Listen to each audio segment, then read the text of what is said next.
Okay, my topic is nonverbal communication. Our book describes nonverbal communication as behavior other than written or spoken language that creates a meaning for us.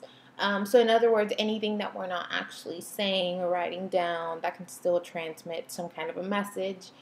A lot of people underestimate just how important nonverbal communication is when in fact it's very important. Even if we don't think we pay attention to it, we do all the time, constantly. If we see someone walking down the street and they have their head down, we're going to make an inference, oh, this person is not having that good a day, as to where if we see someone walking around smiling, we think, oh, they're having such a nice day, good for them. And that's things that can be said or can be inferred just through a simple facial expression or our posture. So there is actually a wide range of things that nonverbal communication and cues cover. Things like our tone of voice, so the way that we speak to someone. I can say the same thing twice in a completely different tone of voice, and it completely changes the meaning. Um, Eye contact is another really, really big one. That's one of the biggest things, I think, and that really just shows whether we're interested or not. If I'm talking to someone, kind of just glancing around, looking away, they're gonna kind of get the idea that I'm not listening to them, or I don't like them, or I'm thinking about something else. As to where if I keep eye contact with them and ask questions, just really eye contact, that can make all the difference. That can actually show them that you're listening rather than just hearing what they're saying. So eye contact is really, really, I wouldn't say the most, but one of the most important nonverbal cues. Another one is our facial expressions, and that's pretty self-explanatory. If we get something we don't like, we tend to make a scrunchy face or frown or, not really be happy, even if we say, oh, I like it. A lot of times you can tell just by looking at our face. As to where if we get something that we really, really do like, I mean, our entire face lights up. It's very obvious. We don't even have to say anything um, for the person to know that we liked it, because we already transmitted that message across to them just by our facial expressions. So there are three types of things that we can communicate. Communicating immediacy means communicating liking. So pretty much the principle of this is we tend to move towards things we like, things or people that we like, and tend to avoid or stay away from things that we don't like. So communicating immediacy can be if you're leaning forward or closer to someone that let's say you find attractive.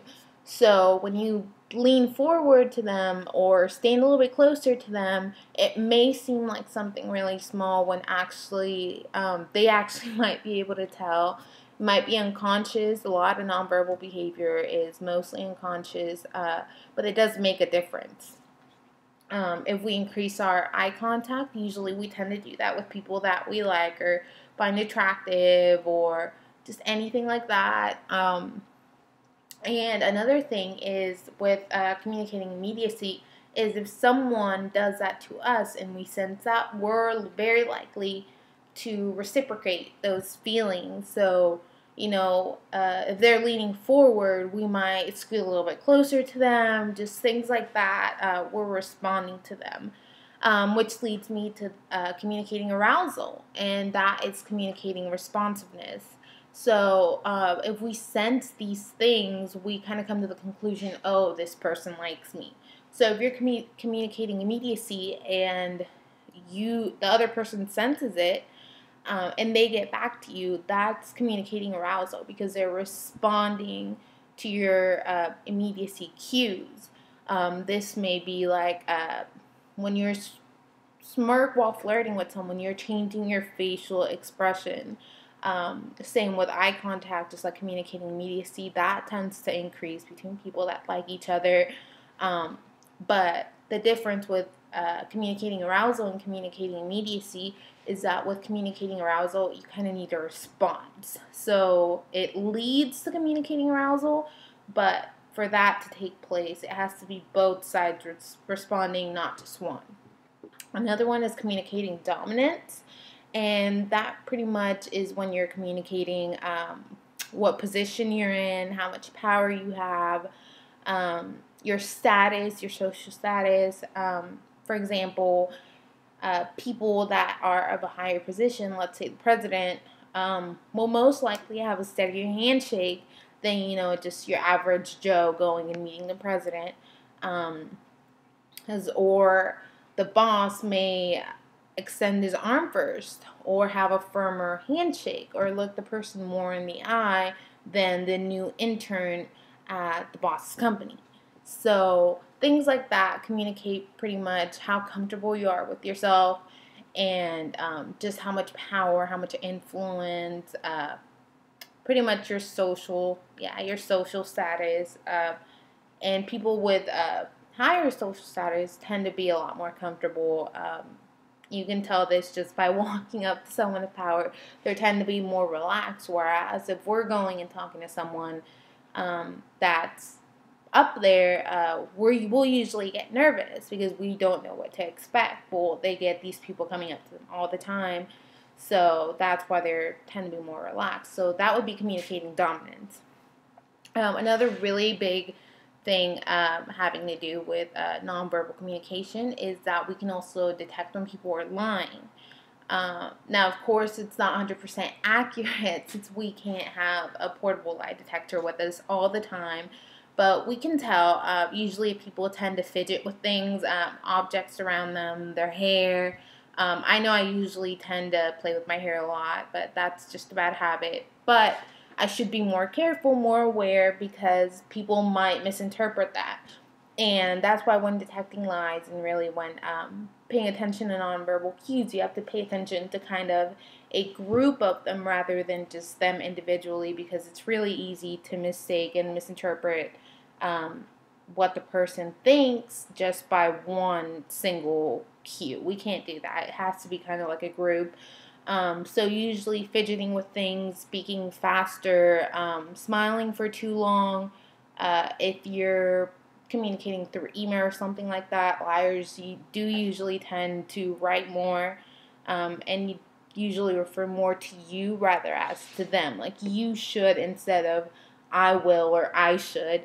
The most efficient way to measure lying is, of course, with a lie detector, which all it's doing is measuring their heart rate, their breathing rate, and maybe things like, body temperature, stuff like that, that we can't actually just measure by looking at them. So I did get two quotes from, they're actually two different websites, and one is advicemonster.com, and this one is from Carol Martin, and she says, preparing what you have to say is important, but preparing how you say it is imperative. The nonverbal message can speak louder than the verbal message you're sending. So, of course, like I said before, extremely critical. You might think, oh, I'll just say this, but I know me, if I'm going to a job interview, I tend to practice in front of the mirror, and sometimes that goes out the window and I'm in front of them because I get so nervous. But it is important that we get better at communicating the right nonverbal cues, and even if we're not so sure of ourselves, practice until we can actually at least project that to people, because that makes a big difference, especially if they're meeting us for the first time. That can have a really big impact. The other one is from howstuffworks.com. And this is from Molly Edmonds, and she says, we may think that nonverbal communication is universal, but it's not. Every culture interprets body language, gestures, postures, and carriage, vocal noises like shrieking or grunting, differently. So, of course, that's something to keep in mind, that everyone comes from different cultures. In some cultures, it may be okay to stand closer to someone, whereas in other cultures, it may be completely not okay. So you also have to take that into consideration when sending these nonverbal cues. But pretty much, keep, I think the ones that are pretty standard are the eye contact and posture. Try to stand up. Try to at least face them. That lets people know a lot. Uh, but yeah, so now that you have a better insight of it, I'm going to show you a skit, and it is pretty much just changing the tone of voice from being completely monotone and not having interest in the first skit. That's what's going on, and so I believe that they have no interest. And then the second part is going to be with adjusting their nonverbal communication and paying more attention to it, and conveying that they actually do like it. So just stick around, and it'll be coming right up.